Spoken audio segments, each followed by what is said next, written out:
But I have the clear, intuitive sense that there is much trouble ahead. I am unaware of the form it will take. But I will return.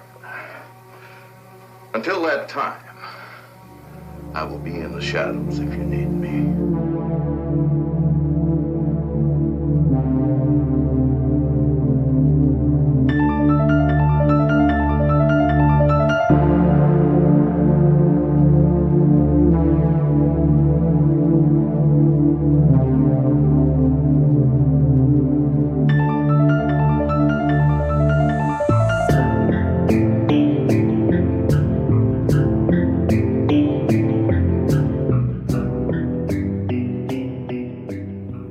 Welcome to the Rewatchers in the Lodge. We are here, having watched more Twin Peaks and prepared to talk about said Twin Peaks we watched. I am Tyler Harris with Marcus Marinos, Riley Harris, Tyler McKinley, Mitchell Marshall, Justin Hammer. And we watched episodes 12 through 14 of Season 2 of Twin Peaks. Episode 12 aired January 12th, 1991, written by Harley Payton and Robert Engels, directed by Caleb Deschanel. Episode 13 aired January 19th, 1991, written by Harley Payton and directed by Todd Holland. And Episode 14 aired February 2nd, 1991, written by Scott Frost and directed by, I'm going to butcher this name, Yuli Adel. Yeah. Yep. Mm-hmm. Sure. Don't worry, if you haven't watched it, you can't be blamed. Mitchell is here. He's returned from his, I can't even remember what he said he did last week. Whatever it was, he's back from it, and he is going to tell you everything that happened in these 3 episodes of Twin Peaks. Episode 12, Bobby visits strung-out rock star Ben Horn, who recruits him. Coop is looking into real estate and lands on Dead Dog Farm. Dick's little brother project might be Bruce Wayne. The newlyweds did the deed until the groom went to heaven in 2 ways. Nadine joins the wrestling team and crushes her crush on the mat. James meets his cougar's brother/driver. Coop finds some coke at Dead Dog. Dick can't change a tire, annoying Nikki and he are twinning in outfits. A colonel informs Coop and Harry that Briggs' disappearance is more important than the Cold War. James smooches the cougar before getting cockblocked by her abusive husband. Bobby brags to Audrey about his new gig. She spies and he shows Mr. Horn the pics he took of Hank. Crazy Pete and Catherine have a fancy meal served by a blackmailed maid, Mode Josie. Audrey brings Coop pics from the Dead Dog Society. Agent Denise Mulder has eyes for Audrey. Norma tries to comfort middle-aged crisis Ed. The Milford widow may have used sex to kill. She is now enchanting the entire station and Dick. Mr. Niles tells Coop and Denise about the drug meeting he was at. James overhears the cougar being berated by her husband. Papa Briggs is back. Episode 13. Briggs is trying to recall his missing time sitting on a jungle throne. He says an old UFO research project is now looking under Twin Peaks for the White Lodge. Coop and reluctant Mr. Lyles set up a sting on John Renault. Andy Dick tries to solve the mystery of little Nicky's parents. Shelley tries to feed Leo. Bobby walks out on her. James and asks Ed to send his savings, all $12. He wallows to the abused cougar. Mike gives Nadine the hard truth and she kisses him anyway. Catherine's maid makes out with the sheriff. Ben Horn is now just a Civil War reenactor. Norma confesses her soul to Ed. She asks for his feelings, and he says maybe. Maybe later, sorry. Ernie gets a wire, and Harry makes Coop a deputy. No, you're crying. We meet Dennis. Andy Dick breaks into the orphanage files. Donna notices James is missing. Ed and Norma kiss, and then Hank apparates and steals Jamie Lannister's line. But Super Nadine to the rescue.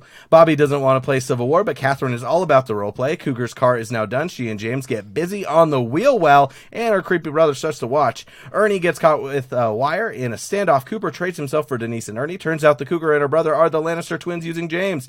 John has a hostage Coop, and Denise Trojan horses in a gun using a food tray. Cooper shoots John dead. Leo is awake and sets up a nightmare for Shelley. The power's out in the station, and a dead body is placed with a deer head and a chessboard. Episode 14, Coop says Wyndham Earl is responsible. Audrey and Bobby make a plan. Shelley runs from Leo but is trapped, and Al hears her cry for help. Bobby shows up and stops Leo's axe swing. Shelley stabs his leg and he gets away. Coop is cleared by the DEA. Hawk updates him on a few storylines. Lucy balks at Andy's proclamation that Nikki is a parent killer. Ed says coitus with Nadine is like being hit by a truck. James tries to ditch the cougar. Coop tells Harry how he fell in love with the witness he'd been assigned to protect. She died in his arms. It was Earl's wife, and then he went crazy. Donna meets the cougar and she says James is gone. Confederate Lieutenant General Ben Horn gets observed by Jacoby, who says this is all healthy. They sing swinging Confederate flags, and even Jerry can't believe it. Briggs is back at the station. His superiors have motives, and he might have been at the White Lodge. Milford's widow, Aphrodite, is diagnosed by Jacoby as a sex wizard. Mayor Milford still really wants to kill her, but then they fall in love. Pete forgot the hot dogs. Catherine reveals her secret to survival is her brother, who he thought was dead. We've gone full soap opera. Nicky turns out to be an angel. His parents died in a car crash, and he pulled them out of the car. The widow confesses her love to James and informs him that her husband is dead. She and her non-brother framed him. Donna helps him escape. Leo wanders to a cabin where Wyndham Earl is playing chess with himself. Wow. Whoa. Well done. That was one of the smoothest you've ever done. You don't have to rub it in. Hey, I love yours. All right. However, you were speaking so fast. I did hear the phrase "dead dog dick" multiple times. Well, I try and save time, so there was a lot of dead dog references. Just I like how you've combined two characters into the most famous of actors, Andy Dick. With Andy and Dick, I was just like, let's just save some time. Let's just bring them Classic together. team up. They're like the Hardy Boys. For continuity's sake, Andy Dick. The cougar, as Mitchell is referring to her. Tyler, Dead Tooth. Yeah, Dead Tooth. There we Yeah, go. that's what I'm Just wanna calling make her. sure, I'm not calling her Just anything make else sure but we've Dead got Tooth. No, I honestly don't even remember her name. Yeah, It's do we Dead know her Tooth in name? my Yeah. notes. It's It's Evelyn. Evelyn. Yeah. Oh. But I don't know. didn't know Oh, that yeah. until the end of her Shush. episodes. No, Interesting. Dead Tooth. Let's talk about that Let's just get that Is shit that really out just of the like, way. let's waste some of James' time and get him a little bit of action? I mean, It really is. They did I not. mean, They here- did not know what to do with him. Yeah, here, this what season. do you do with James? Like, once the Laura Palmer stuff over, that's his entire personality and his entire, that's what he tells everyone about himself. They're like, so tell me about your life. He's like, well, I love this girl. Didn't know her as much as I thought she did. Now I just ride my bike. God damn I'm you. kind of with her best friend, but listen, I'm not as anti-James and Donna as you guys. I'm here for the high school crap because we've started to see high school again. Not thanks to them, thanks to Nadine. But yeah, this whole thing, I was like, maybe this guy ends up having something to do with the bigger picture of the story. And I guess maybe it's just him to whine and Donna goes to save him. I don't know. Yeah, it's weird. It sure seemed like a waste of time. It commits some of, I feel like, the most egregious sins that you can commit on Twin Peaks at this point. One of which is it's the only other time that the theme of Twin Peaks is used to score a scene, and it's when Really? he's escaping when Donna comes and finds him. Mm-hmm. I'm like, what? You don't have any. I know you have 7 other not so great tracks. Why do you have to play this one? This is one I like. And his guitar singing came back. Oh, I my can't gosh. remember I which. forgot how much I hate what this scene I was was that so with? mad. It's my ringtone. It's so. I think it's after Donna. Maybe it's when Donna goes and talks It's at to a Ed, weird and they just spot. cut to James for a while, being Oh, yeah. really depressed and lit weird. There was another really odd music choice with them. It was when the car's out front and James and Dead Tooth, they start making out. But there's this really weird, sinister music playing the whole time, but they're flirting with each other, and I was like, oh, this makes me really uncomfortable. When nothing devastating Yeah. didn't I'm like, happen. what's going to happen? Yeah. It Is was are very someone hard going to to- die? No, nothing happens. Here's the one thing that I find comforting about this storyline. We get to the end, and it does confirm that no normal human woman is just gonna fall for James. She has to have an ulterior motive of some kind. You want to know what my theory was when it started? What was that? She wasn't real. But no, actually, Can ghosts bruise? but kind of like the same thing.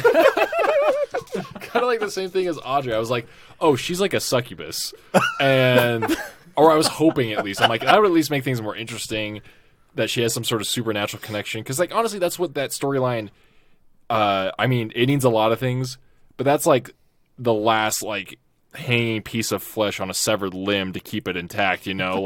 Would be some sort of supernatural connection to the lodge or something like that. Right. Yeah. But it's got nothing. Yeah. Wait. It doesn't have it. Give me a sec. I'm just Googling succubus. For those of you who don't know, it's a female demon believed to have sexual intercourse with sleeping men. For those of you who don't know, there was like a lot of homework you should have done before watching Twin Peaks. I feel like I don't feel like there's anyone watching Twin Peaks that likes it that is like doesn't know what a succubus is. So yeah, it's dumb. It's like this. I feel like it's this really attempt at this noir-y subplot that just doesn't really pan out. And I remember the first time I watched this when her husband comes and like talks to James, and you're like, oh, this guy's. Seems like a pretty nice guy. Yeah, he's like the weirdest dude. And then when he drives away and there's just that close-up on her face and you hear the car crash. Yeah, I was like, did he just crash at the end of the driveway? But no, I don't think that's the case. That's what I thought until much time. later. Yeah. And they're like, oh, there was an accident. I'm like, oh, either it took him a really long time or it didn't happen. Yeah, like right there. But don't they hear the sirens too, like at the house? I don't remember if there's sirens. Yeah, there's something in that audio. Like, there's so much stuff that's dropped in that audio that makes it feel like it immediately happens at the end of the driveway, and they're gonna be like, "Oh no!" If you listen really closely, you can hear Ewan McGregor as Obi-Wan saying, "Follow the steps." But my favorite is that I don't even know his name. Dead Tooth's husband is like. He looks like the L.A. wannabe, like Playboy. Like he's wearing Air Jordan warm-ups. Yeah. Yeah. But he lives in like the most like British Victorian ass posh house and drives like an old ass Jaguar. Yeah, like these a things aren't Jaguar. matching up for me. Yeah, and I actually enjoy it because honestly, at this point in this show, I'm enjoying the stupid shit that just is nonsensical because the good stuff is gone. Yeah. Now this, I will say, this storyline isn't completely devoid of anything good. We do have the phone conversation, which I'm glad you pointed out in the intro because it's one of my favorite things in the show, and I feel like a lot of people miss it, is when he calls Ed, you can hear, and he asks for all the money in his account, and Ed says, it's just like $12. Honestly, and just James, send without all of it. missing a beat, is like, yeah, just send all of it. The only time I've ever empathized with James, I'm like, dude, same. I've only got like $12 in my savings account too. How did I miss this? I don't remember. I this had at all. subtitles on, and I probably yeah. wouldn't have Yeah, caught it if yeah, there yeah. I weren't did subtitles. too. That'll get you a lot of gas for a motorcycle in 1990. So- you know? Yeah. So does James say there's only $12, or does Ed, Ed say says it on the yeah, other that line. makes Yeah. it so much better. Yeah, so it's like this muted, and it's one of those things that makes me wonder, like, when you broadcast this, could you actually hear that on a normal TV, or is that just a funny, like, thing that was left in that audio mix that no one ever thought anyone would hear, because they're like, it's just gonna be on TV, and then no one's ever gonna see it again. You know what I mean? Like, That's incredible. I don't know. It's one of those things that's really great. So let's stop talking about that guy. Where do you guys want to start with the rest of the shenanigans around Twin Peaks? Green. Great. I'm just looking at your notes and see if there are any other good. Well, yeah, let's talk about Dick and Andy then. Oh man, there's a lot of Dick and Andy. Let's talk about So, all right, here, Likely let's team get up this is out of the happening. way right off the bat. His name's Little Nicky, and they think he's the devil. Yes. Yes. What is the correlation there? Why is that a thing? Why is the name Little Nicky associated with the devil? Adam you mean Sandler like likes in Twin the Adam Peaks? Sandler? Yeah, version too? is that because of this? I have no idea. I'm pretty sure if I remember, I wish I could remember. It was one late night Wikipedia binge on some mythology or something. But like, there is some sort of connection with either the name Nicholas or like Nicky or something with something satanic. Or like in some mythos. I could be pulling this out of my ass, Well, but you would like, have to imagine, right, to have Yeah. like that yeah, correlation. it's too weird to be like Editing a Right. Wikipedia page right now to make it canon. But yeah, I will say I love when Dick Tremaine first brings this theory to Andy. Oh my! And the video effect of just this thought bubble with Little Nicky in a bargain store devil's costume with flames behind him is one of the most bold and courageous choices ever made on the set of Twin Peaks. Because, wow. Just creating new visual language for the show. I hope to see 100%. more It of just that reminds me going that I forward. want to live in Andy's mind. Yeah. Oh man. But yeah, so that whole thing, I mean, it started last week, right? Was the idea of like when he was he was pranking them, and now they think he's killed his parents, which we later find out is not true, and that as a 6-year-old he pulled 2 full-grown people out of a burning wreck, which I think accusing a 6-year-old of murder is bad. Accusing a 6-year-old hero of murder is unforgivable. Yeah, how dare you? Man, adrenaline in Twin Peaks is serious. Seriously. It's a hell of a drug. So, did anyone else think that like the Nikki's like case manager or whatever looked like and sounded like Molly Shannon? It is Molly It Shannon. is. Oh my gosh, it really That is. is Molly Shannon, yes. What the heck? Yeah. I was like, oh man, but man, I'm man, that's wild. Oh, the realization. I honestly didn't notice. Well, at for me, all. I was like, there's no way. Like, this is pretty. Like, this is early '90s. Like, I know Molly Shannon. She did a lot of stuff in like the early 2000s. Right. Oh, good for her. Yeah. Did you like pick up on that right away? Yeah. Did you like Google it after, or did you just... No, I just I didn't even recognized bother. her. Yeah. I was just like, it's probably not. No. Maybe I was possible. taking notes. I'm so confused. I was pretty sure it was her, and Yeah. so I didn't even like bother to look at because I mean, Yeah, it is weird though. Like, it's weird. It is weird, like going back to some of these shows, and you're just like, oh, here's all the famous people in the background of a show with people in the foreground that I don't know anymore. Yeah, That I that's a wouldn't, good point. You know? But yeah, it is pretty great. I'm not convinced that little Nicky isn't the devil, or well, not the devil, but that he's not evil in some way. Because that scene at the car was a little too, like, I mean, he like. It cuts to him. He like looks maliciously at the car, and then it falls over. Like, I don't know. He's up to something. Yeah, I mean, I'm not saying Dick didn't like deserve it, because Oh, yeah. the man bought a man. matching outfit for that kid that he's Fucking in big little shorts brothering. and fleece denim jacket. Corduroy shorts he was wearing. And his Dick's legs just look so skinny with that like big old jacket, his shorts on.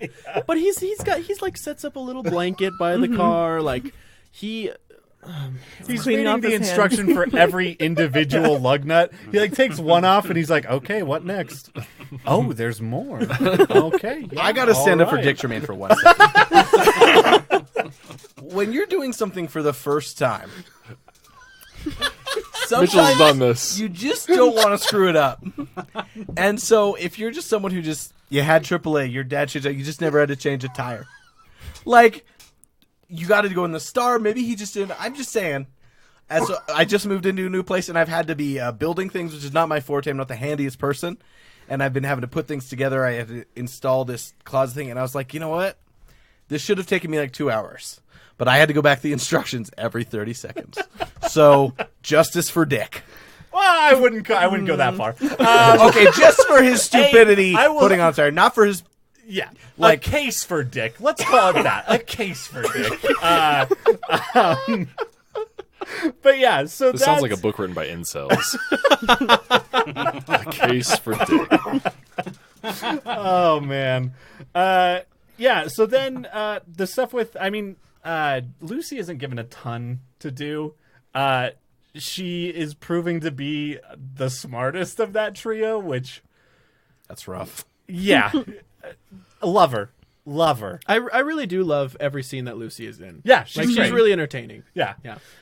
Just the cadence of everything. We may not talk about this particular moment in the other stuff, so I want to talk about it now. When Major Briggs comes in and passes out in front of her desk, and he's like, I need to talk to the sheriff. And she's like, oh. And then looks in the compact, checks her makeup, and then looks back down at him. Is a really great moment. Like, I really love that. Do we know why Major Briggs was so like worn out when he came in? It's really bizarre. Nothing a glass of water can't fix. I mean, is apparently. that going to be explained later, or can we just discuss how freaking weird Let's that is? discuss I mean, it. because He like, was exhausted. did he like just escape? He had Like those just guys changed came the for tire. him, Right. Yeah. and then he's like, "Huh, they didn't believe me, and they're assholes." And like, so you ran away? Like you what? Yeah. but Yeah. then he comes back and he doesn't really give them a ton more information. No. Didn't like the pledge. The pledge. Pledge allegiance is sacred. Yeah. Yeah. He keeps reminding me more and more of my dad. Oh, that makes you Bobby. Shit. So yeah, anything else with Andy and Dick and all that stuff? Now that we've talked about 2 and I have a third one on the mind, man, there really are some stupid stuff. Stupid storylines. Really? Oh. Yeah. They're just a bunch of things that like don't really go anywhere for me. Like at least Yeah. I don't think so. Like if this is the end of the Little Nicky storyline, what was the point Right. to me? Where a lot of these things where I'm just like, I don't He's really gonna care come back about in the this. return and be a grown adult. And Honestly, if that happens, I'll be so fucking hyped. Yeah, it really does. I mean, at this point, the show really does feel like it's floundering and just throwing lines everywhere, trying to find what is going to click with people and what they can hang the next 8 episodes on or whatever. You know, like it really is crazy. So let's talk about Nadine. A side plot that like is ridiculous and I'm way more into. Yeah, it's at least enjoyable. Yeah. Probably because it's just somehow crazier than thinking a 6-year-old killed his parents. Like the Nadine stuff. Well, there's multiple levels to the Nadine stuff. Let's talk about the first scene that she's in because I think it's so remarkable. Is the one where she gets to join the wrestling team and the coach is like, "Hey, back in the '60s." There was like this black kid who wanted to play football. He doesn't have any of the details. He's just like, and the coach saw him and he was good, so they were like, he can be on the team. And that's like Nadine here. It's like He Jackie Robinson Nadine for women in high school Yes. wrestling. Yeah. Oh yeah, women, adult women in high school wrestling. It's okay to have a 42-year-old woman wrestle you. A one-eyed 42-year-old woman. But that to me just feels like such a high school teacher, like especially a gym teacher. Like, listen, she's really strong and I need her on the wrestling team. Oh man, what can I do? How can I make this appeal to teenagers? There's no adults that are in on this like conversation. He's just like, I need you teenagers to be fine with this adult woman beating the shit out of you. One time in 5th grade, my gym teacher told us about how his brother died in a gang shootout. What the hell? And I was like, this seems inappropriate for us. Did you say 5th grade? Yeah. How was that holy motivation for you to Mr. wrestle better? Forbes. And he tried to make a moral lesson out of it, and I was like, you didn't need to bring it up. I'll beat this kid for your brother. Oh, anyway. Yeah, man. gym teachers. Not the best bedside manner. I don't know what you'd call that. in Those a who cannot classroom, do like- teach, and those who cannot teach gym. There's also no music White, in the 2003. scene where Yes, they wrestle, thank you. which is like the really one scene in Twin Peaks. uncomfortable. Yeah. It makes it feel that much cheaper. I didn't think it could, like, because that music is overused and like is so low budget feeling already. But then it's like, oh, when it's gone, it makes it even feel They're worse. trying to Like, build sexual tension. There's like weird Foley, like Then you it hear should've their used a jackets and saxophone. stuff. It's like it's so bizarre. And you Oh my think out of gosh. all the scenes, like put some lighthearted music there, maybe. Yeah. I don't know. I They mean, make a maybe lot they of weird weren't in on choices the if you're in ever the going to show. use the brush on the snare drum, like that's your choice of the Yeah. 4 music files you have. Gosh. Yeah. So that. And also, Nadine doesn't know that no means no. Yeah, not the only person in Twin Peaks, as we'll talk about, that also doesn't know that. That's So the case. I have something to say Poor about Mike. this. Okay. Specifically about the diner scene. Yes. When Nadine comes in, and Mike's just sitting there having a cup of coffee, and she's like, "Let's go on a date," and he's like, "Oh Lord." He rips her. So this is just an idea. I just want to know what all you guys think. So as always, I've been watching a lot of It's Always Sunny in Philadelphia. And so I think this scene makes for a really great title card intro. Guys, I'm just throwing out ideas here, all right? Okay. So the scene happens. Nadine goes in for the kiss. Boom, title card. Nadine becomes a child molester. I don't know. Ideas? Okay, I've got one, but it plays on the other side of that. Do I need to cue the Yeah, music? yeah. Let's get the music queued up. Mike loses his virginity.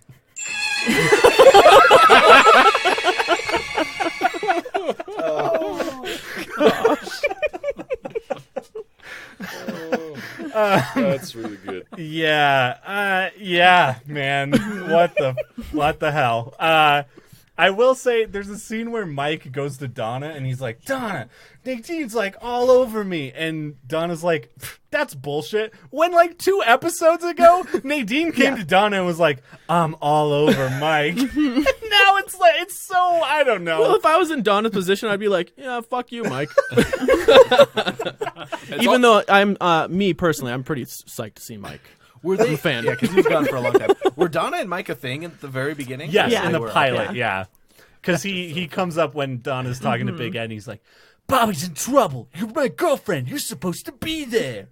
It's like, I'm not your stupid. girlfriend anymore. It's like they wanted to start another plot line, but didn't have time because it's like, I need you to pretend to be my girlfriend. Yeah. So, like, it's like, oh, this is where we're going with this, but then it like doesn't happen. And it's like they wanted us to know that they thought of it in the writers' room, but Yeah. they didn't go with it. Yeah. Man. Good stuff. But Nadine then does something really good, which, one, I want to say, Hank can 100% teleport. 2, he says the things I do for love the same freaking way Jamie That's Lannister true, does yeah. in I actually didn't catch that until you said that in the intro, and I was like, Yeah. that's same totally line as the it. pilot of Game of Thrones. And then her strength seems to vary. Like, the way she spun Mike around on the wrestling mat, and even the way she kind of beat up Hank, didn't seem to show as much strength as, like, the throwing the guy 20 feet or ripping the door off or Right. lifting the 600 pounds. So maybe her adrenaline just spikes. I don't know. Yeah, Hank should be dead. Like, that punch to the face Yeah. should have gone through. When she came through, though, I knew it was going to happen. I was so stoked. It's a really great moment. Like it really does feel like it almost feels like a validation of the wackiness because now it's being used in like a real world application where like Right. I don't want Ed to be hurt. What could happen? Oh, a superhero will come. Well, there's so much that happens in that scene too. Like, Yeah. beginning of the scene, Donna comes to the door, and then Nora comes, and then she leaves, and then Hank comes, and it's like, were you there the whole time? Did you Exactly. watch? Were you watching them while they were fucking? That happens so many times throughout these few episodes. There's Yeah. like apparently a character is off screen, but that no one acknowledges. Like Donna's there and like leaves, and like less than a millisecond, you know, she enters the Right. Norma enters frame. Yeah. Same thing happens with at the hotel with Catherine and Audrey is talking to Bobby, I believe. Oh yeah. And then she just kind of like walks in, but it's like they're saying things like they're alone, and then but she's Right. just right there. Yeah. But here's the difference with Hank. He always has time to put on his leather. Well, jacket. that's Hank. That's Hank 27. Well, that's where the magic is. It's in the jacket. I can't do my tricks without my jacket. But Norma's just like, Hank, you got the diner. Hank then leaves. Who has Yeah, the there's diner? no Yeah. one There there. were 2 waitresses there. Because I was looking out. I was like, is he supposed to run this himself? Because that sounds like terrible service. I went to brunch today, and I was so glad that there was more than one human being there. Yeah, I mean, the normal one made sense. It was like she was kind of waiting on a frame, so Donna didn't know she was there, maybe. Yeah. But yeah, then when Hank shows up, I'm like, hey, we just had a double whammy of. Also, the domino returned in one of these episodes. Oh Yeah. my We haven't gosh. seen it in a while. The thing that drove me nuts about the domino was that like it's Ed and Norma talking and the camera just slowly pulls back and you just see a hand and it's like, oh, Hank's watching him. And then it's like domino. And it's like, yeah, no, Hank's watching him. We get it. Like we know. what the what are you doing? Yeah. Man, I just wondered like how long he could keep it out of his mouth before he I don't know, whatever. This makes me wonder what would have happened if Twin Peaks would have kept going, because a lot of shows have bad second seasons, and I wonder if it would have found its feet, gotten stronger. Jump the shark early. Let's talk about that at the end of this Okay. season and talk about what might have happened because, that would be interesting. To talk Whenever about. people watch one of my favorite shows, Friday Night Lights, I'm like, just get through season 2. It's going to be funny. There's good stuff, okay? I promise. Just keep going. Anything else with? We kind of covered Ed and Norma too. They They kind of they hook up. Yeah. decide they're like, we want to be I together liked again. their scenes together. Like Yeah. I thought they were somewhat heartwarming. I'm like, the gang's I getting know. back together. I was like, let's get Hank in prison and Nadine. Like, are her parents still in Twin Peaks? Because I mean, No, they're in Europe. Oh, really? Oh, That's just the thing that Ed keeps telling her about how They're it's- dead. Yeah, they're still in vacation in Europe. don't want Ed to have to keep babysitting Nadine. Yeah. Yeah, what a weird situation. I will say I do love that moment when Ed's like, "We'll get a cabin, some venison steaks, bottle of wine," and I was like, "But people will find out," and he's like, "Let them." And at first, the first time I watched that scene today, for some reason, I thought he was like, "That rocks." I thought that he grabbed her hands like, "That rocks." People are gonna find out. And I was like, I had to rewind and like watch it again. I was like, oh man, yeah, I'm not getting enough sleep or something because that's definitely not Ed. But yeah. So that stuff's all Happening. at least fun. Yeah, like for sure. I honestly feel like too the tone of that stuff hasn't necessarily changed from the way it was sort of in the beginning. Yeah. It's just like been turned up to 11. Yeah. And it still kind of works for me at least. But yeah. What's next? We could talk about. Can we talk about Major Briggs? Let's do it. I really yeah. want to talk about Let's Major talk about Briggs. Yeah. Where do you want to start? I was really excited when he came back, and I'm like, that dude was flying a fucking airplane in World War One. That's where he fucking was. And then he's like, "Oh, I don't remember anything." I'm like, "Damn you, you piece of shit." And it made it sound like at one point, like he's like, "Oh yeah, I'm pretty sure I was at the lodge." I'm like, if by the lodge you mean, it better mean World War One, because or like that you were transported and you were Brendan Fraser character from The Mummy, and you were like in that plane scene, because something like that better have happened. And I hope we get a flashback. Oh my gosh, if we see that in Fire Walk with Me, I don't want to get my hopes up. Because he just shows up, and that's my favorite. Like, It was a cool that scene. had me so Yeah. excited, because they're like, Bobby comes home, his mom's asleep on the couch, and he's like, "Mom," I don't even know what he says. I'm just like, and all of a sudden lightning striking, and then Briggs is standing in the living room Yeah. in that getup, and yeah, that's like the moments I am living for. Yeah. I will say in that scene, the first thing Major Briggs says to his son Bobby is, "Put out that cigarette and make me a cocktail, a strong one." Like, the man is a professional. The man just Gets to the point. Yeah. But yeah, that scene's great, and I love the music in that scene, and that's the best Bobby. The Bobby that's like. Not talking. Yeah, well, I mean, he talks to that scene, but he's like, Yeah, I know. sincere. You Yeah. know what I mean? And he's not like, "I'm not coming back to this place and this problem that I created, woman that I am sleeping with." Gosh, god damn. Look, Shelly, I'm a big shot now. All right. I'm Ben's best boy. Best boy. So, yeah, but okay. So bad in a suit. Well, it is yeah. Leo's suit. Oh. You know, it's a big suit Well, to and it fill. also is the early 90s when everybody's suits were just huge. Yeah. Yeah. Everyone saw that Talking Heads movie and we're like, yeah, that's Badass. This guy gets it. That's what everyone thought. So let's talk about. All the white businessmen. That really was the 90s. Everyone just had giant suits. I'm I not- hope that never comes back. Oh no! I was just thinking of the type of people thinking the Talking Heads were badass. So let's talk about the opening of the episode 13 is like Windows Movie Maker level of like a background, and then like radioactive sign just flying towards the yes. screen, and then you just cut to Major Briggs sitting in the middle of the forest on a throne. Which I'm eating this shit No, up. I honestly, I was like, I thought it was kind of cool. I thought it was Like, if the show is going to go this direction, this is the kind of flavor of that ridiculousness that I Right? want. Yeah. And so but it never quite goes all the way for me. Like, I'm like, yes, shit. Like, Well, we're still at the point where it's like someone will say the White Lodge just so that someone else can be like, that's classified. Right. And so it's a bizarre thing.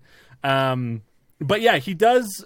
We do learn some interesting things actually from this stuff. They talk about Project Blue Book, Right. which is the UFO project, and then he talks about how we monitor stuff in space, but in this case, the Earth below. And also we find out the messages.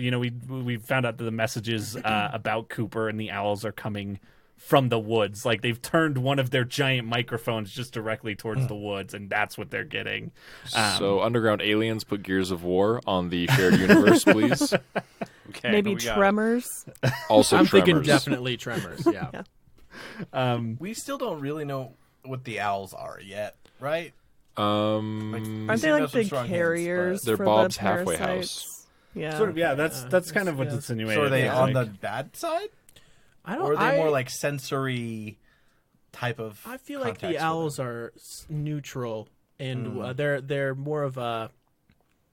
I don't even know. They're good owls and bad owls. Owls were put on this earth by aliens, and that's why they're in the fourth kind. That's always where there was. Yeah, so That would explain the owl in the Tootsie Pop commercials, the owl in Winnie the Pooh. oh yeah, of that naked kid eating the Tootsie Pop. He's not naked. The kid's naked in those commercials. I mean, there's no lines to deny. you see his butt crack. Yeah, that's true. Anyway, I think you called it, Riley, a couple weeks ago, and I want to kind of get people's feel on it of Leo coming back to the animated world of life, and that owl is cuts the owl before he gets up. Is that Bob or a parasite possessing Leo to get him to wake up? My biggest concern is that Bob is in Briggs. Oh shit! Oh, Don't that's say a- that. Don't yeah. say that. That hurts. But It makes sense. Oh, no, it totally yeah. makes He sense. just disappears. Yeah, I didn't even think about that. But yeah, I see what you're saying in that, maybe Bob can see through this. Because with Leo, the question is, okay, how aware was he? And, how much does he know of how they treated him like crap? How aware is he now? Because he seemed pretty coordinated and able to come after her, but then it seemed like he still wasn't quite all there. Also, Shelly, if you're gonna stab fucking Leo, stab him in the neck. Don't stab him in the leg.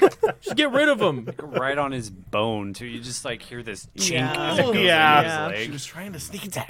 bad. yeah. I just learned about this artery in the quad that you can stab to kill someone pretty instantly. They won't even notice it for a second, and then boom, you start to bleed out. Don't worry, what is we'll that one learn about called? it in my recommendations. That's a teaser. So Stay wait. past the music. So do they bleed out or do they die instantly? They bleed out, but it's very It's, very you're not going to quickly. live. There's no way. Well, you said instantly. So. Oh my hell! It's not like an my on-off nephew. switch. The blood just shoots out of your leg aggressively and you're dead. So, anyways, let's talk a little bit. So, the other thing, I think the other main thing with Briggs, we learned that maybe the military can't be trusted. Oh, whoa, crazy! I wish I would have known that. Anything else with him, with that stuff, kind of around It's a Briggs? little we wanna talk muddled about? right now, but it is sure. one of the more interesting things that's going on. To me, Bob and the idea of having spirits that possess people, and the fact that the military is communicating in some way with something beyond this, we don't really know that connection yet, and that is still the base of Twin Peaks. That is still why this town, there's something crazy and mysterious going on, and that is our closest link. But I'm not gonna lie, all those scenes just seem very muddled to me. Yeah. Yeah. Yeah, there's not a lot of detective work we had going on in the first season and a half of this. Coop is busy. But I gotta say, I love when he deputizes.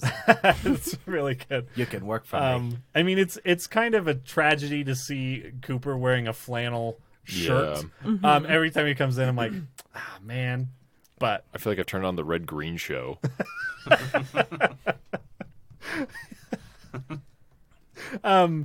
so yeah, let's talk about Cooper real quick. Let's talk about all that stuff. And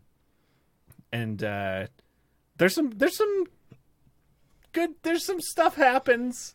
He's trying to clear his name. He's still trying yeah. to bust bad guys.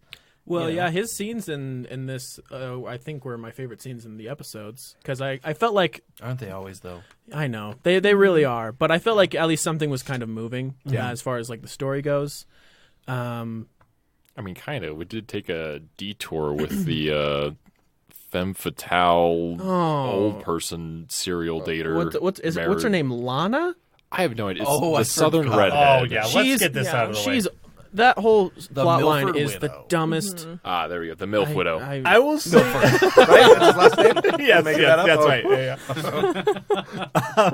I will say, Dwayne Milford has some of my favorite lines in these episodes when he's like, "She killed him with sex." Like that line, and then when he shows up with the gun, and they're like, "Let's just talk about it." He's like, "I don't want to talk. I want to shoot." Yeah. It's like so good. Or when he first finds out his brother is dead, they're like escorting him out, and he's like, "I want to shout until I wake the dead." And it's like it takes him a long time to get it out, and you're like, you kind of lost some of your power there when you're letting it out. Yeah. Also, he's the mayor of this town, and he is unstable. I thought the other guy was the mayor. The other guy's the newspaper. He owns the newspaper. In a town This of the guy's most mayor. stable people. Yeah.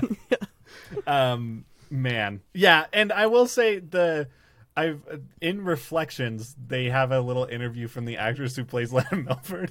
And I'll say it's a bummer to read interviews with the people who come on in the latter half of season 2, because it's like, "I don't like you," and they're like, "Man, it was so fun. They just let me do whatever." Yeah. But like Lana was like, "I remember just reading the script and it just hit me. She has a southern accent." Why? In Twin Peaks? It's weird. It's just weird that like we really have these weird. little side paths, and she is just apparently everyone falls in love with her right Yeah. away. I will say the scene with Hawk is like so ridiculous, but I also kind of like it because I at least like Hawk.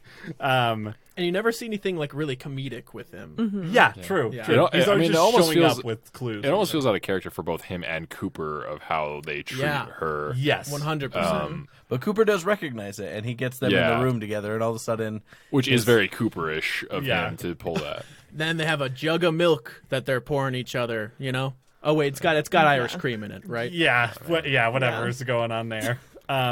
But you We're know, that's gonna what you do adopt with your a friends. kid. You know, you just drink a bunch of milk with each other, right? I don't know why we don't have some milk here right now. That's me and Riley were talking about this. It's like, really, you're gonna put the guy with the shotgun in the Yeah. room alone with the Yeah. one person he wants to kill? But that's such a Cooper thing. It's like, Yeah. He knows what he's doing. Yeah. But like right after he was like, "I'm gonna shoot her," they're like, "Yeah, go in this room with her alone. It's fine. Take your shotgun with you." And she didn't say anything. I'd have been like, no, Yeah. don't take it away from him, at least. Yeah, and then they wait over a commercial break. Oh, I love it how you could. Oh, Immediately. Whatever. So yeah, Lana Milford, and now they're getting married. Cool. and that plot line I assume is done. Because, like, oh, maybe not. What Another else is Milford there? wedding, I mean- maybe. Oh, God. Yeah, The wedding Town was a loves hoot. those. love to have another Milford wedding in this season. So yeah, let's briefly touch on Audrey as like the most disappointingly underused part of this show for so long now. It's really sad. Man, to have her relegated to just like hanging out with Bobby and like Yeah. kind of like seducing him to get information, sort of. It's a bummer. I'm really bummed out by it. I will say that scene with her and Denise and Cooper is pretty great. But even in that scene, I'm like, really, Audrey doesn't know there's female agents? Like the way she says that is like, it's just a weird moment for me of like her being like, they have female agents in the FBI? And everyone's like, it's 1990. Like, yeah. It happens, whatever. But then she just goes for it and I mean, kisses she- Cooper on the lips. yeah, Which I don't think has happened. Has no, it? No. no. She, in that same episode, I believe, denies a kiss to Bobby Yeah. and Yeah. then kisses Cooper. So it's like, Bobby, what a dick, man! Bobby's the Why you gonna fucking step worst. out on Shelly like that? He straight up is just like, yeah, this got tough. I'm leaving. What? Yeah. Oh, He has a job now, she deserves that. He's a businessman. Business and an boy. infantryman in the Confederate Army. Yeah, man, I don't know how I feel about the whole Ben Horn. Like, it's It's kind of so fun. weird. It's kind of goofy, but It like it's loses just its- when you're Yeah, doing it it every overstays single for episode. sure, yeah. Like it's just not fun anymore, you know.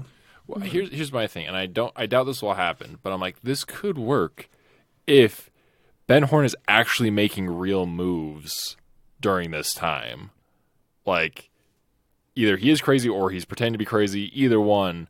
But the time when he's off camera, he's actually doing stuff. And his battle reenactments are like mirroring... Almost like Wyndham Earl, right? Kind like of, the chess yeah. moves also are mirroring what he's like, doing. whatever he's doing is mirroring what he's doing in real life. Because he did do that thing with Bobby's pictures. Yeah. Did get that, and that seemed like he was trying to accomplish something. So, I Maybe mean... there's more to it, but it's a lot. Oh, yeah, no, for sure. It definitely is like... Those scenes drag on too long and have shown up too much. Yeah. Because, I mean, at this point, it's like, show that twice and we know, I wonder where Ben Horn... Oh, yeah, he's playing with his stuff. Like, He's we know playing that as Dungeons the and audience. Confederates. Yeah. A lot of Confederate flags here. Yeah. A And lot. Jacoby. I is do like, love this Jacoby. Is good. This is good. Jacoby, who also falls in love with the Milford widow. Yeah, he was this close to sealing the deal if that guy hadn't shown up with the gun. We thought They Laura were gonna Palmer go had a spell on bowling. all the men. But, Yeah, man, it's a literal. this MILF woman is... I think that means she's going to get killed, as far as I know. That's- she's I the, mean, she's that's the next one probably. to die, Yeah, right? that's Yeah. the pattern. Yeah, we haven't had a major death in a while, so we could do that. What are you Yeah. talking about? Well, I mean, we did. We killed our villain, Yeah. sort of. That feels so long ago. Yeah, it really does. Him dying? So yeah, let's talk about that stuff. Ernie the Professor Niles gets more lines in these episodes than he should ever have. Yeah. Man, He doesn't know what show he's on. seriously though, I honestly think that's a lot of the problem with a lot of the stuff they introduce is it does feel like a lot of people who came onto the show and don't really have any bearing for what the show was, like what were the good parts of the show, and they're just like, oh, it's wacky, cool. Here I am. Well, half you know, the like, script is wacky. yeah. But at least he helps him. You know, it seems like he really wanted to turn the tide of his life. He was dating Norma's mom. He got out of prison. Yeah. I think he was like he had a legit job and wasn't trying to get, and then Hank Yeah. drags him back in. But, you know, he's here to help. Here to go to the drug meetings for us. Yeah, it gets wired, and I'm pretty sure. I don't know it's explicitly stated, but the reason his wire fails is because he's so sweaty. Yeah. Like it Yeah. shorts out his, his microphone, which he keeps saying, hyperhidrosis. I was in Korea. Like that's his entire personality at this point. But I will say, I love the idea that like they're trying to get him to call Jean Reno to set this thing up. He's like, no, I'm not gonna do it. And then like Cooper comes in, he's like, man, if you were in Korea, you would have done it. And he's like, yeah, I was. I'm brave. And he just calls him. He's like, oh, like it's such a weird. Well, I love when Cooper's like he just like kind of pops in with his coffee. He's like, "Have we set up the meeting yet?" Yeah. Yeah. I also love that like Ernie commits this huge sin of taking a bite out of a donut and putting it back on the plate, and Cooper just picks up, looks at the donut, looks at him, and just pushes the donut to the side. You could never live here. You're a food critic? So they set up this meeting. All the stuff with Denise is really great. I love great. when Denise comes in as Dennis for that moment. It's such a great, like, that whole physicality of that scene and him, like, in that suit again is so good. He does a really good job at like maintaining some of like the femininity too, while also being like, hey, this is what I'm this is what's necessary for this mission. Yeah. It's really well done. Just David Duchovny does a great job. I feel like, and It's so interesting for him. it really is, yeah. And I feel like that very easily, if we look at the characters that have been introduced, that could very easily have been gone too far into this wacky, weird thing. But that character feels at home in Twin Peaks, 100%. and it feels fleshed out in the way that the best characters on Twin Peaks are. I think. Does David Duchovny come back in season 3 or in subsequent season 2 episodes? Briefly. Okay, that's all I need. Okay. Yeah. We'll get it. Yeah. There will be a. Yeah. We'll see. The X-Files only started like a year or two after this, right? Yeah. It starts in the early Yeah. 90s. 93, 94, I think, somewhere around there. So. Wait, did the X-Files have a revival? Yes, it did. Yeah. Is it still going, the revival? I don't think so. It I'm did not it for sure. like 2 pretty separated short seasons, and they're saying we could do more, but it didn't go bonkers in the ratings. So Yeah, the last couple movies they did were not very good either. But the show was really about the campiness, and then it actually got pretty good serialized, and then it falls off at the end when he actually leaves for a couple seasons and eventually comes back and just doesn't feel the same. yeah. I don't know. The Simpsons X-Files episode was pretty good. Is that counted as canon? Simpsons are really holding up a lot of series. Like they're doing a lot of the heavy lifting for a lot of like series from the 90s, I feel like at this point. But yeah, so that whole thing is pretty great. The Jean Reno scene at the cabin and with Cooper specifically, when he's talking to Cooper, I actually really like. It was pretty good, yeah. I like that monologue, the idea of, everything was simple before you got here. We sold drugs to teenagers, and that was it. You know what I mean? Like that was all we did. And One-Eyed Jacks, we just had this legit business basically going. And then I wish I could remember the exact line, but he says something like, maybe you're the one that brought the nightmare to this town, and maybe if you die, all the killing stops, which is like a weird and kind of cool motivation for a villain to have in this show. Is his henchman, have we seen him before? Is he something, or is he just like... He's the Mountie. Yeah. And we see him at One-Eyed Jacks when he... I thought we recognized him, but... Yeah. And I think he's the one that plants the cocaine in Cooper's car or whatever. But yeah, and then... Denise saves the day. So good. And just the gun in the garter. Like it's such a bizarre scene too, because Jean Reno was so like into it. Like he just shifts gears immediately. He's like, no, it's just some chick bringing us food. Why would of course. She's lifting up her dress. He's like kind of glancing down and then just gunned down by I like to imagine with what you told us about this actor and how he was on set that like this was a real hostage situation and this is how they really resolved it. His line where he's like, don't I recognize you? He just was seeing, he didn't know it was David Duchovny. I've seen you in something before. I feel like I've seen you in the... Oh, God! Yeah, that actor was actually killed on set that day. Yeah. All the Renault brothers are dead. Yeah. Tough life being French. Unless there's another one Yeah, revealed. there could be Who another one. knows? Yeah. I wouldn't be surprised if in season 3 a fourth one comes up just to piss us off. It's like their so we have fathers Jacques. coming. Yeah. Papa Renault. Oh, if he's in season 3, that dude's fucking old. Yeah. They had a little brother. We have Jean-Jacques. His name's what was Nicky. the other one? Oh, shit. Nicky Renault. Sounds like a baseball player. Here comes Nicky Renault to the plate. He's 0 for 2 with a walk today. Might kill your family. Yeah. That's... What have we not covered? I was gonna say I don't feel like there's a whole lot. I did write down a bunch of things that I kind of noticed as I was going through that I wanted to make sure we brought up. Oh, let's talk about Leo. I want to talk about that scene with Leo real quick, and also when James is talking to Evelyn, at some point she calls him Jim, and he just goes, "Don't call me Jim."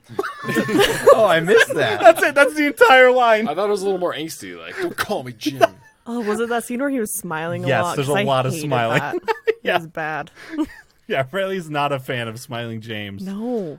Oh, He looks so I'm not scary. a fan of smiling dead tooth. Oh, yeah. Oh, I will say there's another moment where we get like this sweeping shot of like just landscape, and I was like, oh yeah, that's like when I see those shots again, I'm like, oh, it starts to feel a little bit like Twin Peaks, even just those little things. But then that shot just pans around, it just ends on James sitting there, and I'm like, oh no, damn it. Moody James. Like, I hate James more now than I ever have. Yeah, it's man, it's so bad. I don't get the hate. He's the worst. He's just a kid. Did you do these things as a kid? I was very simple. No, I was not. Given the opportunity.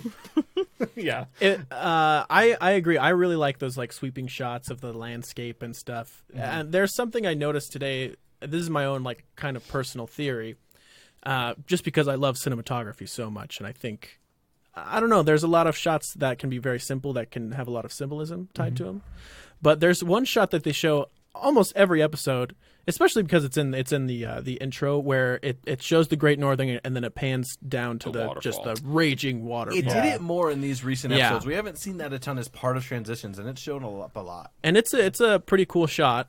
But for me, it's like, oh man, it's for me, it's like kind of symbolic about like what Twin Peaks is. It's kind of like this beautiful thing, but below that, there's like sinister kind of turmoil. Yeah, great. Can we visit that waterfall? That's real, I assume. Yeah, that's real. Yeah, Snoqualmie Falls. That's the. Oh, Can we okay. dump our Actual bodies falls there? that Is that where we can dump We them? should record the final podcast from the waterfall. Let's do it. Just you're gonna have should to be an work some audio. That should be fine.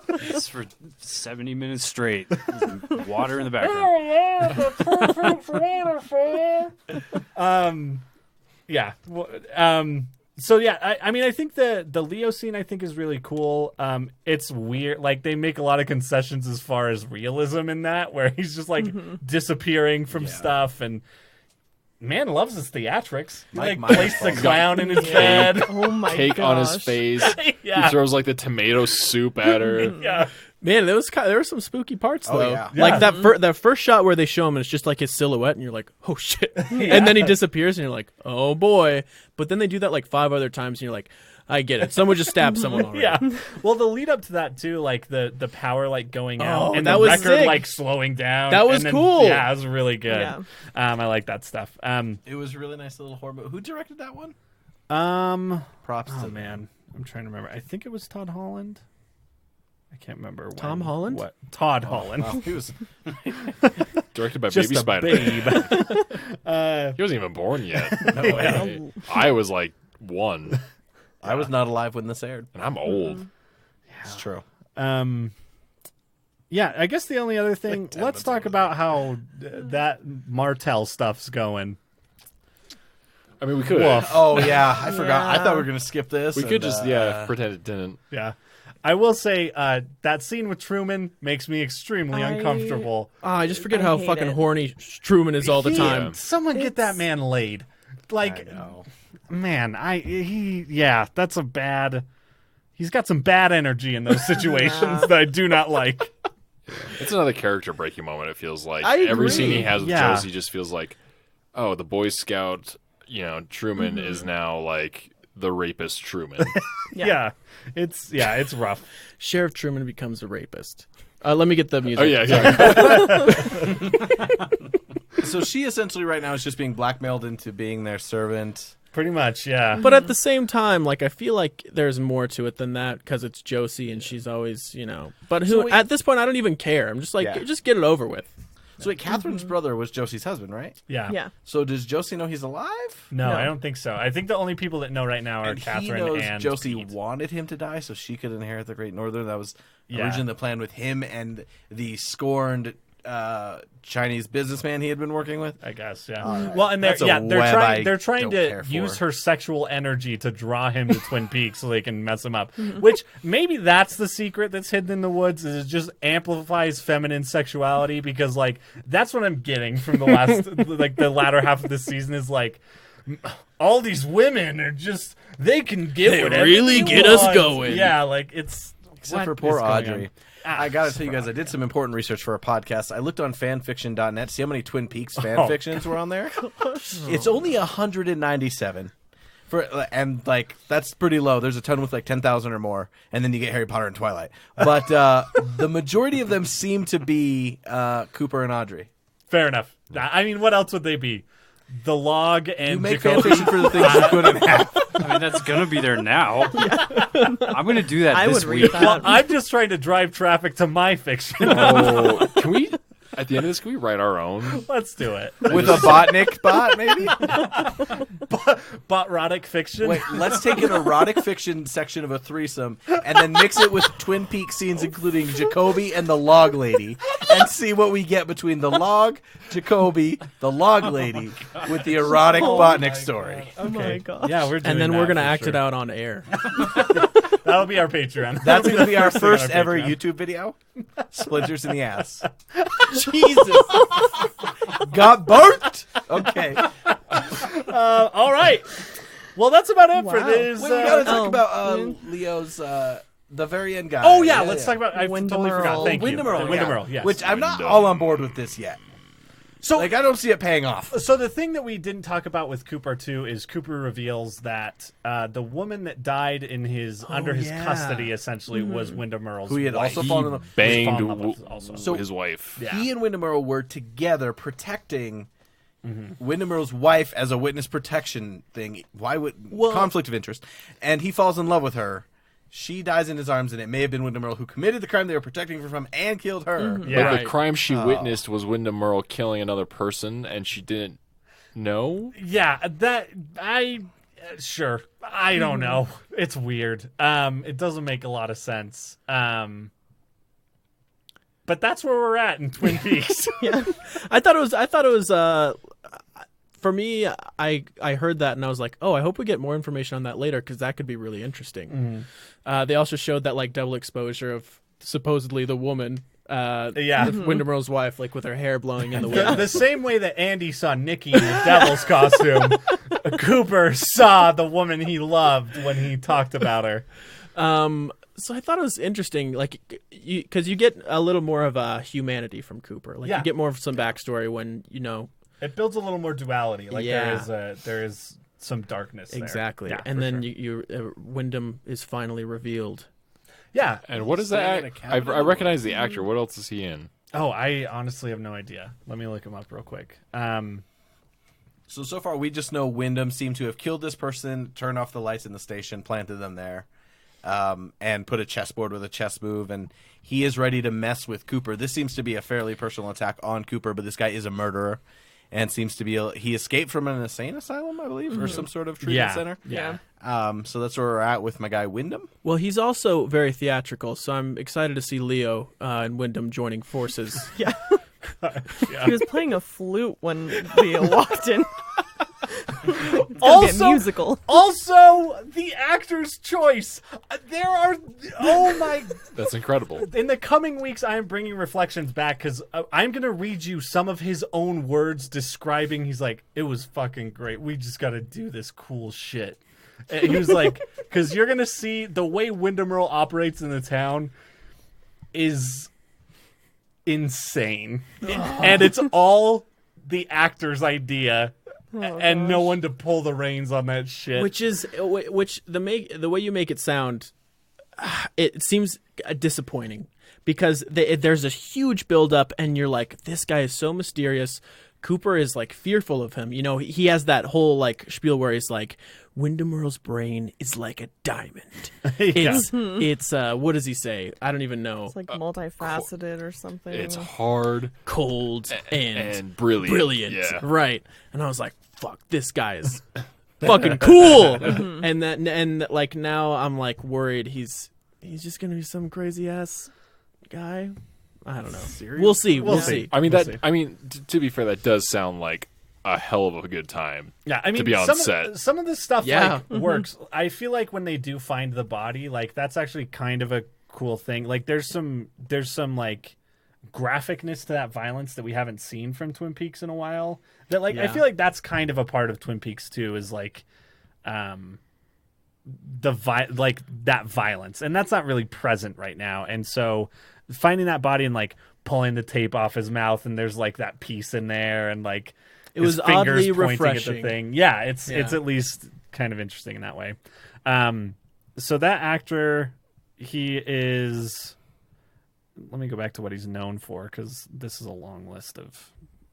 He was apparently he's the vice president in The Day After Tomorrow, which is probably what you recognize him from. Oh yeah, Everyone totally. remembers the vice Enjoyable president from that movie. How did I miss he's that? the doctor in Miracle, Oh. which I think Maybe I is don't probably know what I this recognize guy. him. Maybe I Yeah, thought he was a okay. different guy. He's also the character Utley in Time Cop. Oh, it's Utley. Nice. Okay, I take it. Yeah, I have no clue who this man is. Yeah, What's we'll his see. name? Yeah, maybe Kenneth Walsh. I've never seen this man before in my life. So, but yeah, that's not a lot of That's not a Twin lot of Peaks. stuff that I'm recognizing. Just kind of like scrolling through his IMDb. So, but I know that he's like another stage actor. Like Twin Peaks has a lot of those. They kind of bring a lot of like. Oh, that's where I theater. saw him, Oliver Twist, on Yeah, that's stage it. at Sundance. But yeah, so anything else we want to talk about these episodes? Do we miss anything that you guys are dying to talk about? I don't know. I don't think so. Oh, the last line that I had written down that I felt like was really notable was when Major Briggs' boss is talking to him. He's like, "Stuff he was working on make the Cold War look like a case of the sniffles." That's good. That is good writing. That's cut through a fat kid like Kate. It's absolutely the same family as energy. that. Yeah. Great. Well, we'll take a quick break then and get to recommendations. Oh, we actually did get an email this week from the neighbor's wife. Who could that be? I don't know who that is. Is that her email? It's The neighbor's wife at gmail.com. Yeah, it's the screen name on our forum. So she just talked about Nadine, but she said, have y'all noticed that Nadine has started to both understand and purposely utilize her freakish super strength? When she first reverted to high school Nadine, she was confused and alarmed when she broke the fridge and the milkshake glass, but now she acts like she knows her strength and is deliberately using them, sometimes with a casual disregard for others' safety or comfort. Absolutely. Like pressing 600 pounds to hit on Mike, the cheer trial yeet. Which is canonical now. Thrashing Mike while aggressively demanding a date and putting the beat down on violent home intruders. Nadine is my favorite subplot. I think I'm there too. I think it's my favorite subplot right now. And then she also adds, I definitely ship Denise and Albert as an FBI power couple. I could be on board with that. Yeah. I could be absolutely amazing. be on board with that. That actress from Nadine must just be what a part. What a Yeah. thing you get to do. Yeah, what a delightful... Especially after being like the depressed lady in season 1 who didn't get her patent, you know? Yeah, I think that's a testament to how good her performance actually is that it works so well in the first season, and for me, it's one of the few things still working in this weird Twin Peaks that we're in now. Like, her energy has just always been there and is wild and unpredictable, and that just works. It's Yeah, it's really probably good. the craziest storyline I've ever seen in almost anything. Particularly something that like I don't know, kind of tiptoes that line. Well, I shouldn't say tiptoes, zigzags that line. Yeah. As opposed to being completely over it, you know. Right. It's wild, and I agree. It's one of the few things in this season that I'm still on board with, even though it is the most ridiculous. Yeah. Like, Yeah, for sure. I want to say, because I wasn't here last week, you said that in real life, Donna and Cooper, the actors, were shacking up at this point. Yeah. Man, I love that behind the scenes crap. Yeah. And then when you talk about all these interviews with the actors just being like, it was this crazy set environment, like I'd never go into a movie, even though these days, especially with blockbusters, we seem to know all the turmoil and Right. crap that goes on. I just love hearing about the issues during production and the intrapersonal relationships that can happen over filming a show for 6 months. Yeah. I'm into it. Yeah. Very Yeah. into it. And definitely, there's a lot more of that stuff I want to talk about. I just want to wait till we get to certain like story Gotcha. beats and stuff. But yeah, we'll definitely do some more of that because that is fascinating to me. Well, and it's just so odd that a 2-season show develops so much outside content, like between books, like the reflection stuff, and just how much these actors have ended up talking about this stuff. Yeah. So I'm very excited for the content around the content. Like right now, if I want like Stranger Things, I knew certain podcasts I want to listen to, certain articles I wanted to read about it, and like I'm excited to get done with season 2 because I know that opens up a wide world of shoulder content that I want to consume. For sure. Yeah, absolutely. Cool. Awesome. Well, let's take a quick break and then we'll go into recommendations. If you want to talk to us about Twin Peaks or anything, you can email us at rewatchersonthepod@gmail.com or tweet at us. I almost said yeet at us on Twitter. Do that too. do not yeet Donate us. to our Patreon and you can yeet me. It's one of the prizes, one of the top prizes. Is that also what your Tinder profile says? Anyways, that's at Rewatchers Pod on Twitter. Please follow us.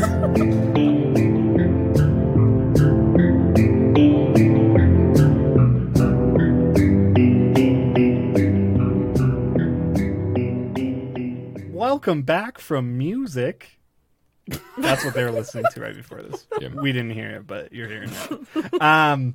We are just going to talk recommendations real quick. Marcus, do you want to start us off? You said you had a recommendation? I would love to. And I'm eager to hear it. I guess I watched two things this week. I saw The Lion King, the live action. For me, it was enjoyable. It was fun. Animation is absolutely breathtaking, incredible, right? I thought it was incredibly cast. And Mitchell also discovered that Caleb Deschanel, who directed one of the episodes we watched, was the DP. Yeah. Cinematographer. He's DP'd a lot of really good stuff. He's like Academy Award nominated 6 times. DP, Yeah, for I did not The Right realize. Stuff, which is beautiful. Yeah, he's really Yeah, good. So, he did yeah. National Treasure.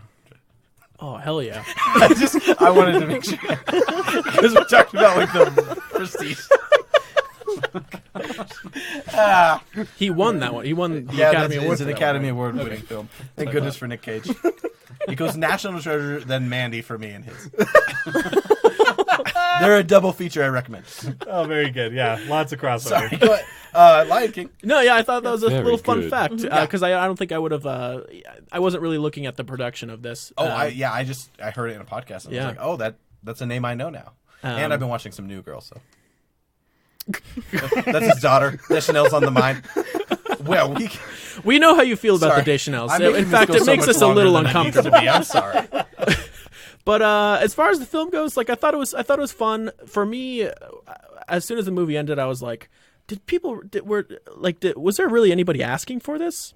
Because for me, it felt like I was just watching the cartoon. There were a lot of things that were lifted, exact lines, exact like blocking and choreography, where it was just like, what's the point if you're just going to do everything exactly the same? Yeah. And my favorite parts of the movie were when they kind of branched out and had a little more, fun with kind of what they were doing, especially Seth Rogen and They did Billy Billy Eichner, right?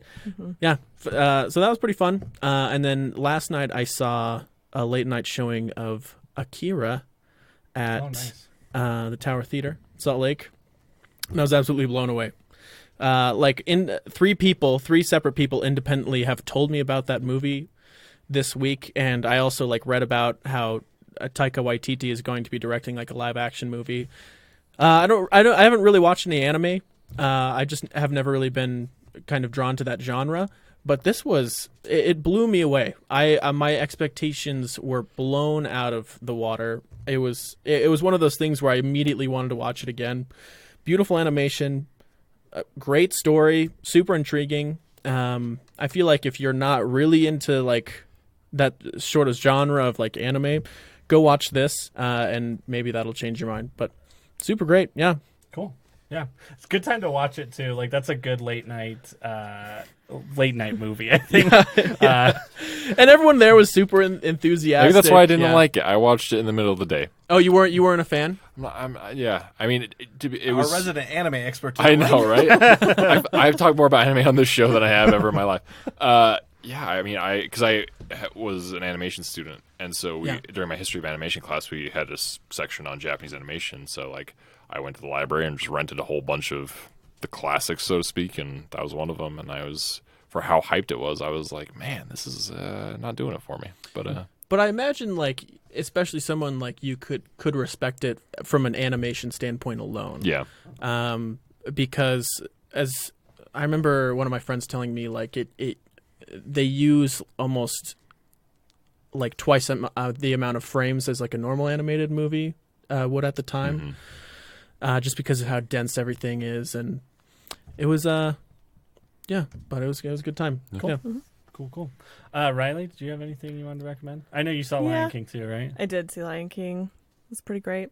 I also saw Crawl. It's an alligator movie, so if you're into that. So you know exactly what you're getting into. So Tyler, Well, what surprised me, it's getting pretty good ratings on. I don't understand why it's getting good ratings. Genuinely, well, I don't get it. I think it the was thing we have to fine. remember about Rotten Tomatoes too is it's literally a binary rating thing. It's this is positive or negative. That's So true. it might be getting mostly positive reviews, but most of those reviews might still be 6s. Right. You know what I Yeah. mean? So that's a thing to remember. But yeah, it's cool. I like to see those movies that no one is expecting anything from or knows anything about until 2 days before it comes out. Yeah. Like all of a sudden have an 85 on Rotten Tomatoes. Like that's always kind of fun. So I've heard it's like camp too, and like you kind of like they knew what they were doing. Like they Yeah. knew it was going to be not.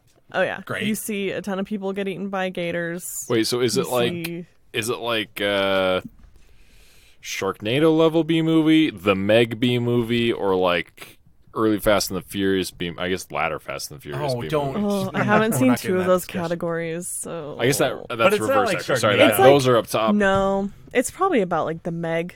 It's Yeah. pretty like relentless once it starts. Like it's really intense and like they're everywhere. You know, like it's gators. crazy. Are yeah. they genetically engineered? Okay, wait. No. Let me know this. Are Allegedly. they alligators or are they crocodiles? Because I'm strictly a gator guy. If you have any movies with crocodiles, Not then this I'm out. shit again. Yeah, no, exactly. Yeah.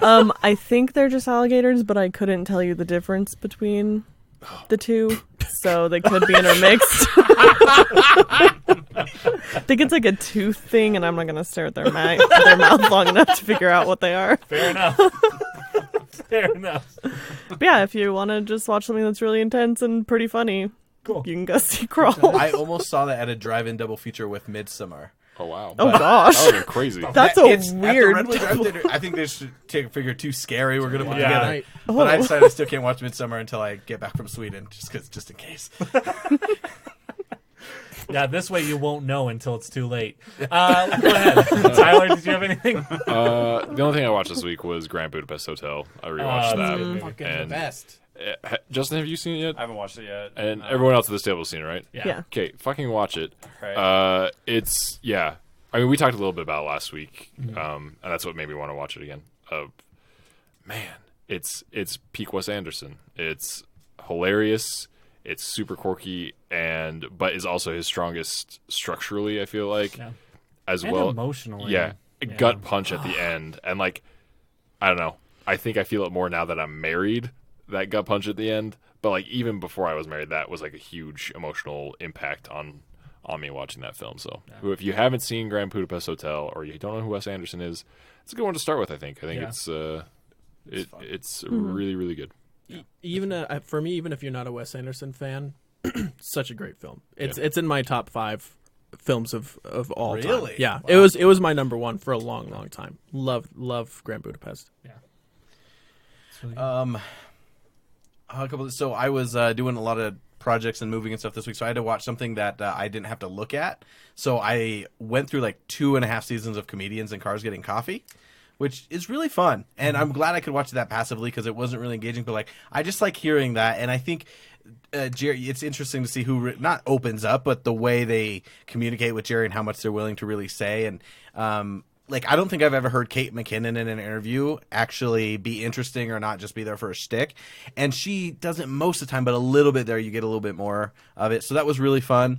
And then I made it a point this week to try out a bunch of things that had been recommended to me. They were Schitt's Creek, Succession, Veronica Mars, and Killing Eve. Just a few. So I watched the pilot or 2 episodes of each one, and I want to continue watching all of them, but that's a lot of time. Yeah. The one that like I know I'm not going to stop watching is Killing Eve. It's incredible. The first season is written by Phoebe Waller-Bridge, who we've been raving about Fleabag, so I'm only 2 episodes in, and it is really good so far. And it is you're following someone who wants to catch a killer or an assassin and the assassin. You're there with the assassin the whole time, which gives me vibes of The Americans because you're kind of with the bad guy, and it is. Oh man, it is a blast, and you're following kind of a serialized element of it. So of the things that I tried out this week, it would be that. And then I'm going to recommend one more thing because I'm gone, so I get to go overboard. And I saw a really good trailer from Comic-Con this year. I know you guys are all If you thinking say about the cats, same I'm one. gonna shoot you in the face. How were they supposed to? How else were they supposed to do it? I don't understand all the Pick hate. a I'm like, lane. what did you expect But- the cats to look like? But Why why, are they making CGI? Why not just do like dope ass makeup and costumes? Yeah, because like the you can faces do don't that. follow. Yeah. I don't know. The Top Gun trailer was good too, and I like the Marvel rollout. But I was gonna say cats, and I want Tyler to hate me. Go watch Cats.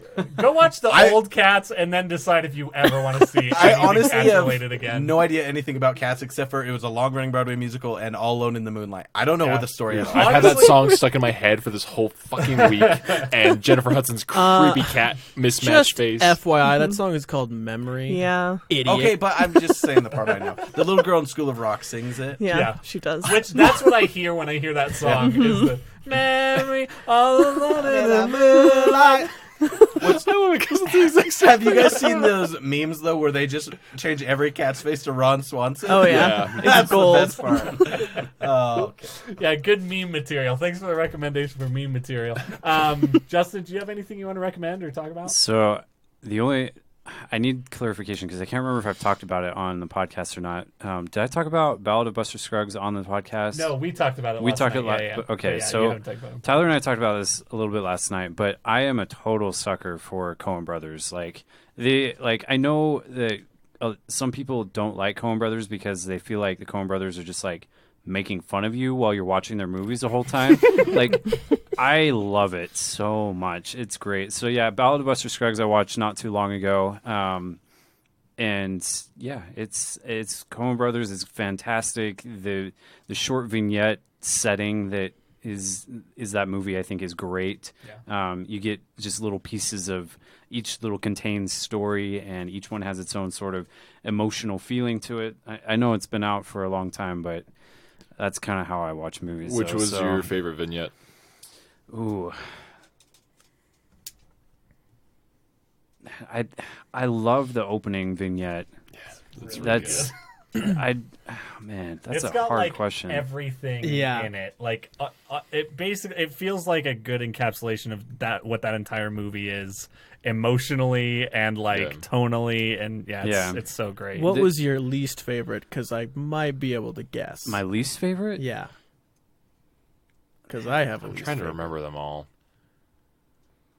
I don't know. That's What's your least favorite, Marcus? The Liam Neeson story. Really? see, Yeah. I actually really liked that one. Just Really?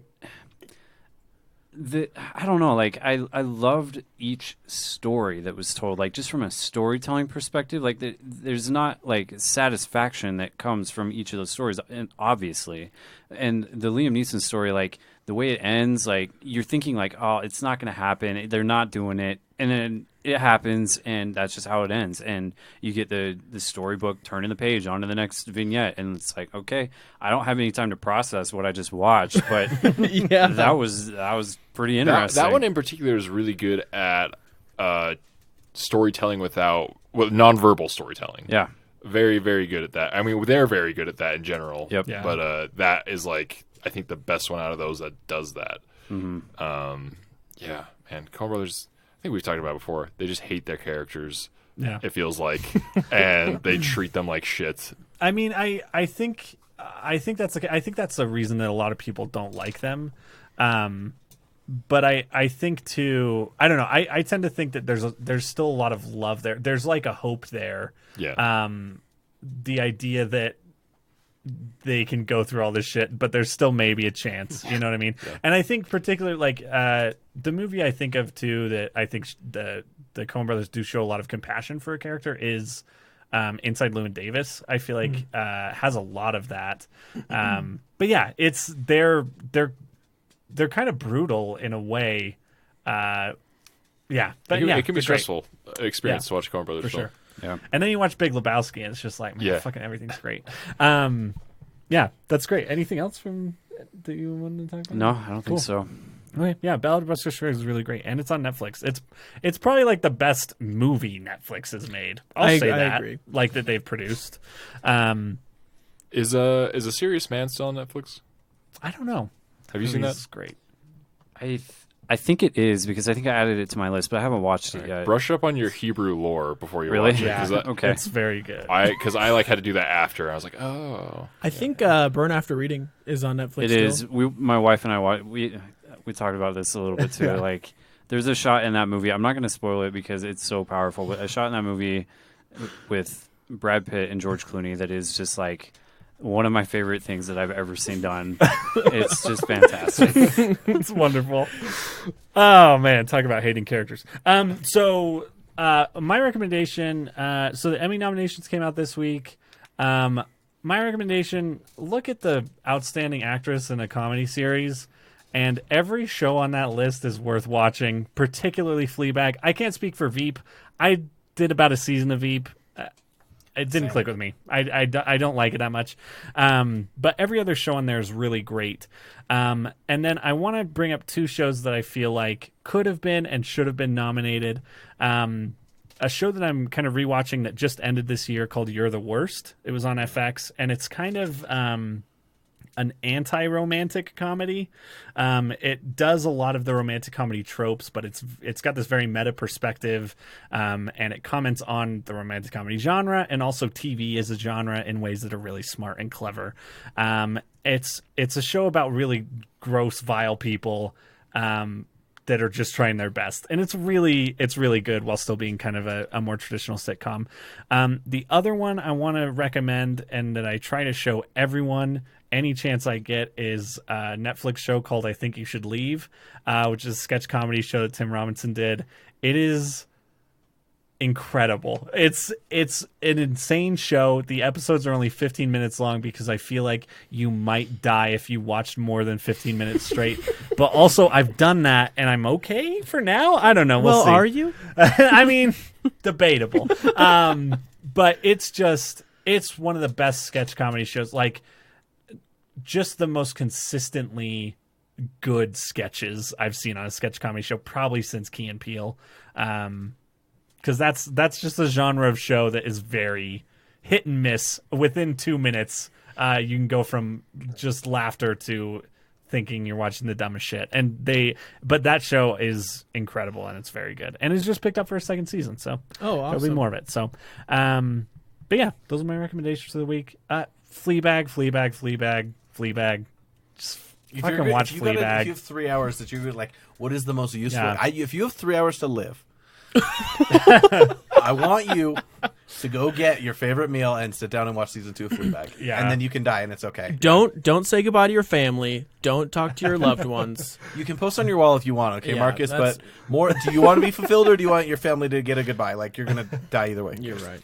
Well, that's the thing about Fleabag. It is the entire series is 12 episodes of sub 30-minute I episodes. can't believe you've watched it through the whole thing twice. Yeah, I almost started it again. I love it. I think it's so good. And the first season is good. The second season is absolutely incredible. It is. And there are some things in the second season I definitely recommend. Definitely watch the first season because there are some good emotional payoffs that happen And again, in that second season. 6 half-hour episodes. Like, it's worth. Yeah. You'll enjoy spending time with her. Yeah, it's great. But yeah, well, if that's all, then we'll. There's our current events podcast. Yeah, that we do there it after. is. The show within the show. But yeah, I keep forgetting to note the episodes we're going to watch the following week before we go into recommendations. But we're just watching the next 3 episodes. So that'll be 15, 16, 17. We're getting there. We're getting close to the end. 3 more weeks. The light is there. Yeah, 3 more weeks. And then we finally get to watch Fire Walk with. That's coming up. Man, we're going to talk. It's going to be great. So yeah, we'll see you next week. As signing off, this is Tyler Harris. Marcus Marinos. Riley Harris. Tyler McKinley. Mitchell Marshall. Justin Hammer. Don't call us Jim. We'll see you next week.